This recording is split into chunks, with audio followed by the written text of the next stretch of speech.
Yes, the gallbladder is a small little thing sitting right under the liver. If you Google it, you'll see the position where that gallbladder is sitting. And it's a miracle, folks. When you look at the little organ, a small little thing that's sitting under that liver, and yet it does such a major job. So I am appealing to the elderly, folks, the elderly people that have lived for so many years. By then, by the time you reach 50, 60, that poor gallbladder has worked so hard to digest food and be sending it to the small intestines. So, folks, you have to be very careful. Our elderly people have to be very careful what kind of foods you eat. You can't go out and have food like barbecue, grill, smoking, and all kind of stuff on the grill out there. Barbecue, a lot of saucy things, and that poor gallbladder later on has to do the work to dissolve it and put it into the small intestines. So that's the major work of the gallbladder. So, of course, folks, you have to be careful what you put into your stomach because sometimes as we get older, the gallbladder is no longer able to carry that heavy load of digesting the food and send it to the small intestine. So, of course, we'll have trouble. We, the older people, will have trouble with our gallbladder. And I'm a living example of it, folks. I have one attack of gallbladder, and I had my second attack about 30 years later. Yes, because I was very careful. My first attack, I was very careful. The doctor warned me to stay away from greasy food and all these spices, so I was doing that. And it's not until 2019, just before the pandemic outbreak, folks, I had a second attack, and it wouldn't stop. The pain wouldn't stop, but then I had an experience of the first one, so I have an idea.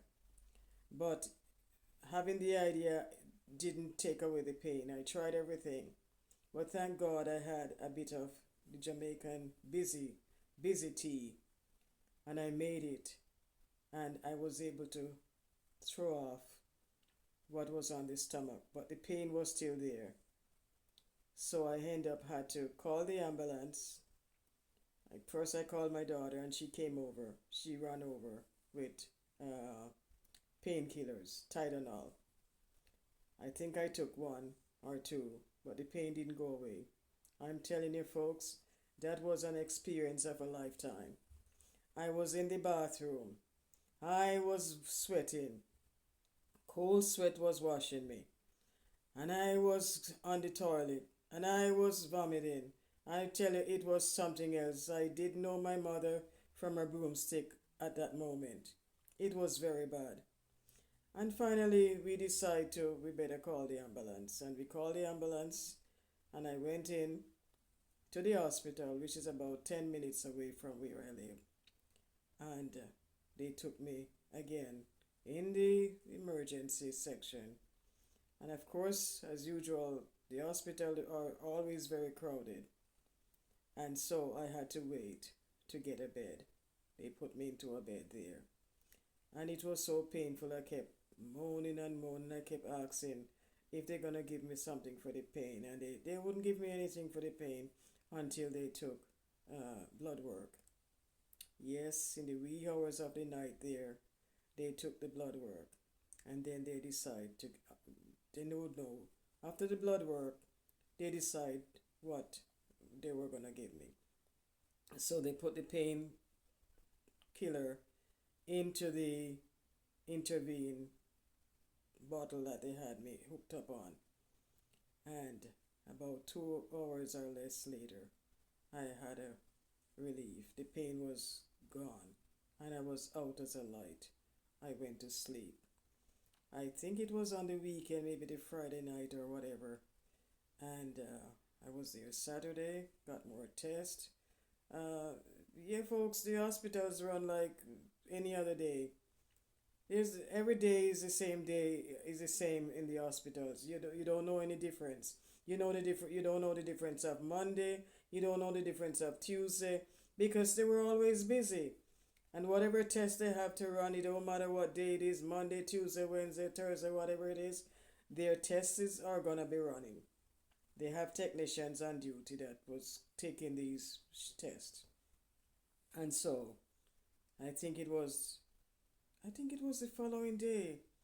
Yeah, it wasn't very long. They took me in again and took some X-ray, and they finally found out to see more detail of this gallbladder. And I think it was infected. So they took the X-ray of the gallbladder, and they saw that it was in bad shape. Oh my goodness, it was in bad shape, folks, and they had to have surgery quickly.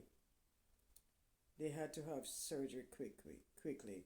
So I believe it's a Sunday night. Yes, the Sunday night. I think it's on the 19th, the 19th. Yes, the 19th of December, close to Christmas. The 19th of December. I never forget that date because I came out. They released me on the 21st, so I didn't spend very long there after the surgery. But they took me up into on the floor where they get you ready for this surgery. And so I went up and they did what they had to do. And all I could remember, folks, is three men in their white gowns. And the surgeon, I know, he introduced himself from the beginning.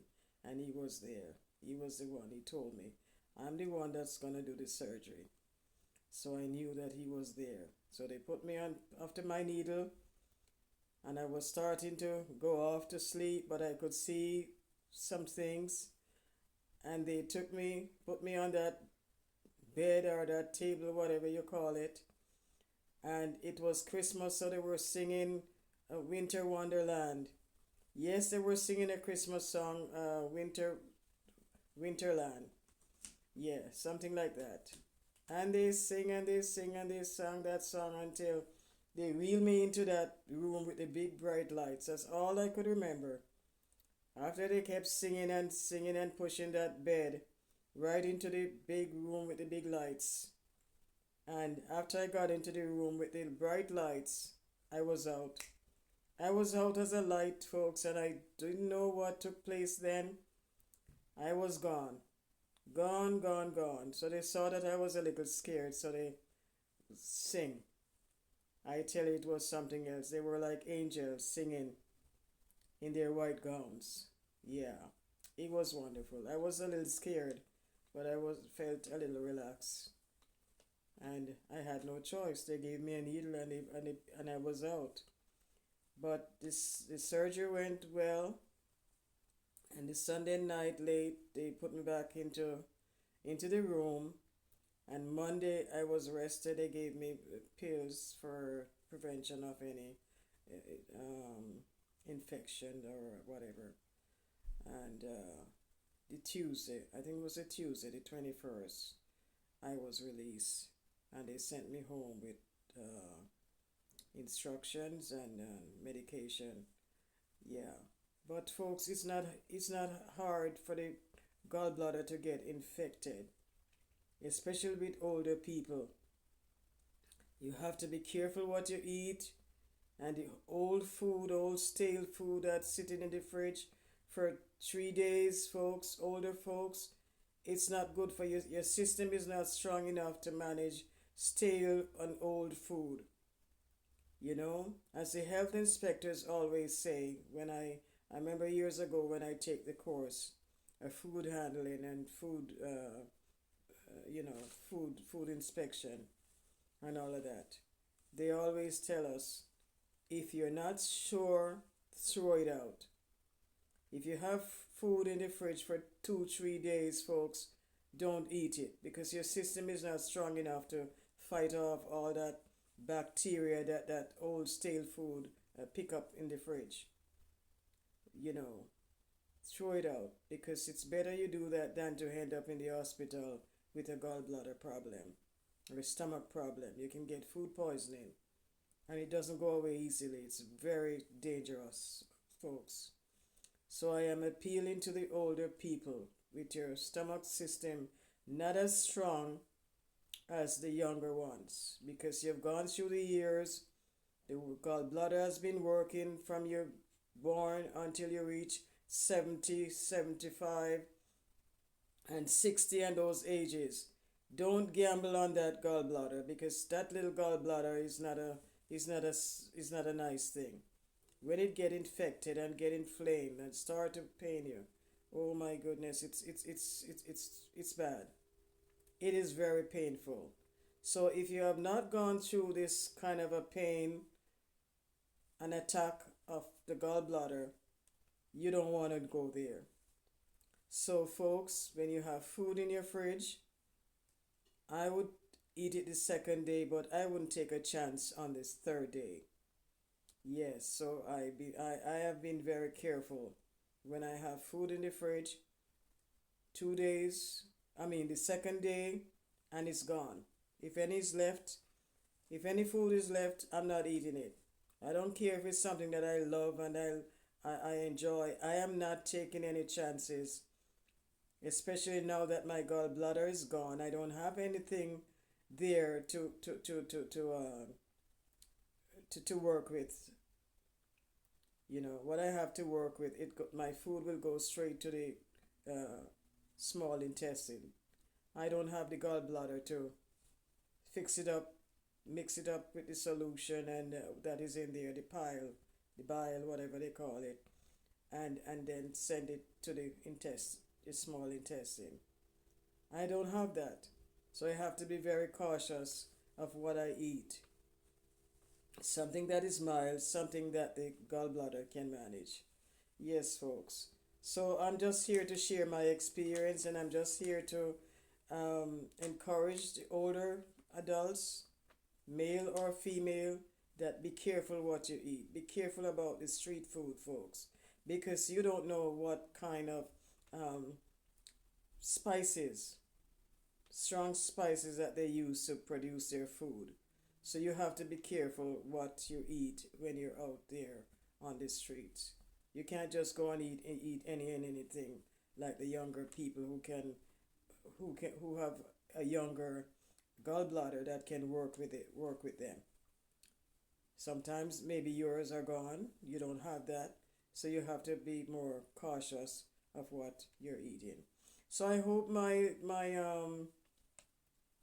presentation today is of some value to the older generation, male or female, that be careful what you eat. Anything that is going into your stomach, folks, be careful. Once it's in there, it can cause problems. If this contaminated food, you can get sick so easily, and food poisoning. And on top of that, the gallbladder will get infected because of the bad food and all the sauces and all this stuff that you're putting in there. After my surgery, about 2 or 3 weeks, the surgeon had me made an appointment to come and see him to see how I was getting on. And he told me, he said that gallbladder was badly infected. I was surprised. He was so calm. He didn't give me the bad news at the hospital. He didn't want me to get too worried. But when I got to his office, he said, your gallbladder was badly infected. And he says if it was in olden days, when we didn't have all this technology and all the medicine, he said he would be a goner. He said he wouldn't survive it. Yes, I was very surprised. I said, thank God. Thank God they had good medicine that could take care of that infection. The gallbladder was terribly infected. That's what the surgeon told me. It was infected. So I don't know what kind of medication they used to get that. And thank God they got it out. And I guess they cleaned what they had to clean to get me back in shape. But he said it was badly infected. So folks, be careful Be careful with your gallbladder. Be careful with your stomach. You see, don't eat stuff that you're not sure of. Throw it out and be safe. Have a wonderful day. Stay blessed, folks. And remember, take care of yourself and watch what you eat and be blessed. Bye bye now.